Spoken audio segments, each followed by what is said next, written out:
Hey guys, welcome back to my channel. ఎలా ఉన్నారు? నేనైతే చాలా బాగున్నా.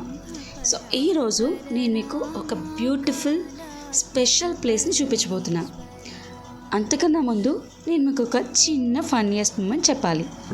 ఏంటి అంటే, చిన్నప్పుడు ఈ ప్రదేశం పేరు నేను చాలాసార్లు విన్నా.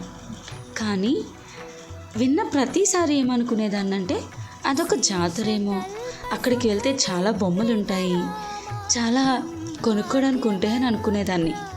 కానీ పెద్ద అయిన తర్వాత తెలిసింది ఏంటంటే అది ఒక ప్లేస్ అని. ఇంతకీ అదేంటో తెలుసా? రామతీర్థం. ఆ తీర్థం అన్న పదం విని నేనేమనుకున్నానంటే ఆ ప్లేస్ అనేది ఒక జాతర అని.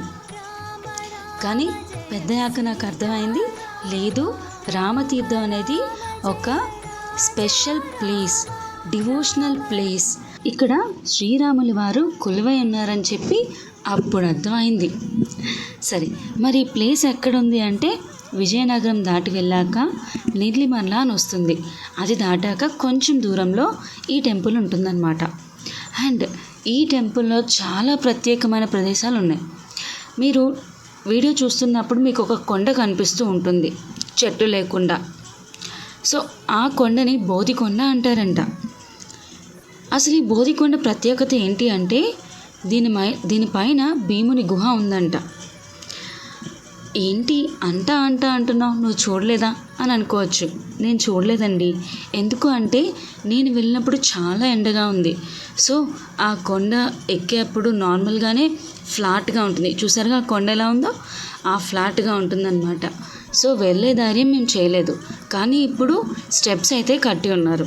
నేను కొన్ని వీడియోస్ చూశాక మీకు చెప్తున్నాను. సో భీముని గుహ ఉందంట పైన. అండ్ అలాగే సీతాదేవి తీర్థం అంటే ఒక చిన్న కొలను ఉందంట, దాన్ని సీతాదేవి తీర్థం అంటారంట. అలాగే అక్కడ సీతాదేవి లవకుశలను ఆడించిన ప్రదేశం కూడా ఉందంట. అంటే చాలా ప్రత్యేకమైన ప్రదేశాలు అయితే ఆ కొండ మీద ఉన్నాయి. నేను వెళ్ళలేదని చాలా బాధపడ్డాను. కానీ నెక్స్ట్ టైం ఖచ్చితంగా వెళ్తాను. ఇఫ్ మీకు ఈ ప్లేస్ ముందుగానే తెలుసుంటే కామెంట్ చేయండి. అండ్ మీలో ఎంతమంది ఈ ప్లేస్ చూడడానికి వెళ్ళారు? ఈ ప్లేస్ వెళ్ళేప్పుడు నిజంగా దారిలో చాలా మంచి నేచర్ అయితే కనిపిస్తుంది. అస్సలు మిస్ అవ్వకండి. సమ్మర్లో వెళ్ళండి, కానీ కొంచెం క్లైమేట్ చల్లబడినాక వెళ్ళండి. ఎందుకు అంటే చాలా వేడిగా ఉంటుంది.